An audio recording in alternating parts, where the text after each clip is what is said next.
Ukraine's President Volodymyr Zelensky said that mass graves were found in the recently recaptured city of Izium. The chief of police from Kyiv had said that one such mass grave had 440 bodies. Kyiv's forces routed Russian troops occupied Izium a few days ago. Zelensky spoke of the discoveries there during his nightly address.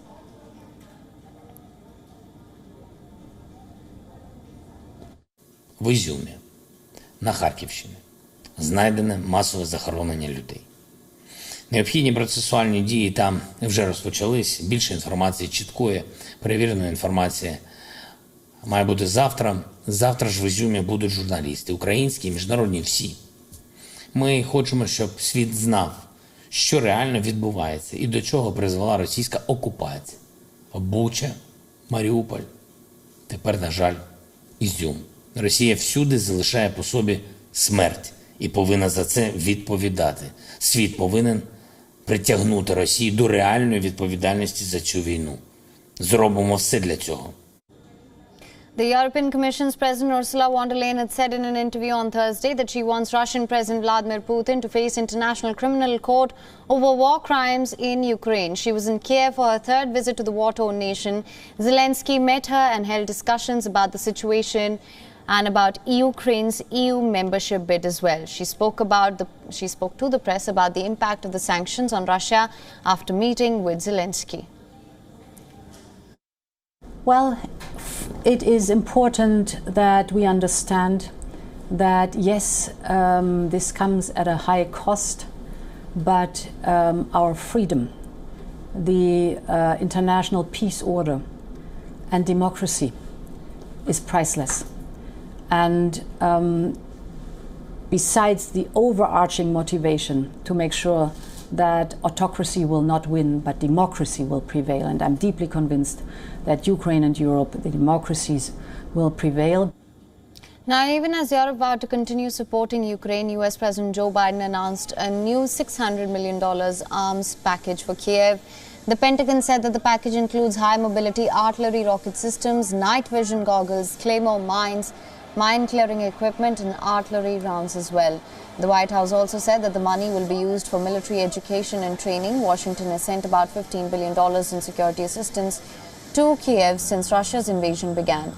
Russia's defense ministry warned on Thursday that if the US decides to supply longer-range missiles to Ukraine, it would be crossing a red line and that the US would become a party to the conflict.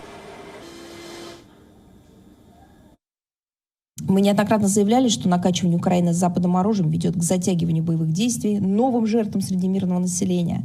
Более того, это приближает ситуацию к опасной черте прямого военного столкновения между Россией и странами НАТО. Еще раз хотели бы подчеркнуть, США и их союзники, поставляющие оружие киевскому режиму, фактически становятся соучастниками его военных преступлений. Если Вашингтон примет решение о поставках Киеву ракет большей дальности, то он перейдет Красную.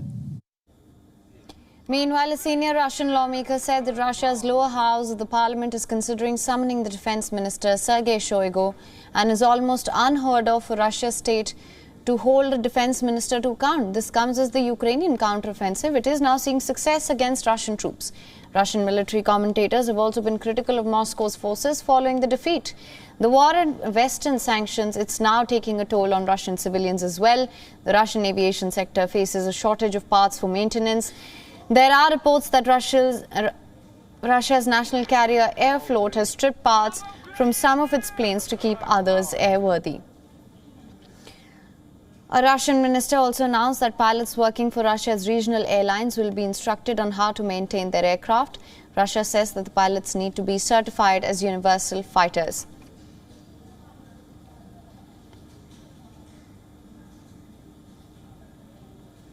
Now, for more on this, we're being joined by Sasha Romantsova, who is the Executive Director at Center for Civil Liberties from Kyiv. Thank you so much for joining us on this broadcast. How do you assess the discovery of the mass graves in recaptured areas, and what can you tell us of the implications of this? Oh, it's really hard to just understand that our expectation for it's really a big problem for us, but our expectations that occupation always coming with such dead and people who was killed, it's civilians. It's not massive graves of Ukrainian soldiers, for example, which they have like fight with, but we have in each village, which was before occupied the Russian soldiers, part of such killed civilians people. If we will speak about Bucha, that was 500 bodies, more than 500, 523. And that was longest and biggest city which was occupied by Russian soldiers during the period this first attack by Kyiv region. But Kharkiv region, Lugansk region, Donetsk region, Kherson region and Zaporizhzhia region have much longer time of occupation of Russian soldiers. So we expect and we see it now in releasing place. Then in each village we have such troops, and in each village, like biggest, like Izium, it will be a lot of different war crimes, not only killing but raping and same torture. And now we documented this because so big scale of war crimes can be done only by police. So that like human rights defenders documented that together with police. All right, then what do you think are some of the measures and ways to hold the forces accountable?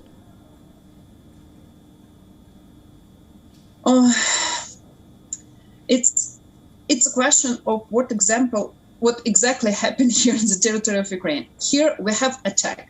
We need defines all of this, because other way Russian told that it's their main message, that Ukrainian is not a nation and they are not exist, and so it's just a wrong Russians who don't want to be together with Russian Federation. So we need different kinds of weapons to protect ourselves. And sure, we don't interested exactly take, for example, Russian lands or something like this. We just interested to keep back our borders, and for us, really important, not fight, but have a justice after this. When Russian side told about that we have some war crimes from Ukrainian side, we documented all what happened in this war. We not separate Russian or Ukrainian soldiers do that. But even now, we have more data about war crimes, like 99% war crimes from Russia side, because Russia is... Right. Now, Ms. Sasha Ramantsova, thank you so much for joining us on this broadcast. WION is now available in your country. Download the app now. Get all the news on the move.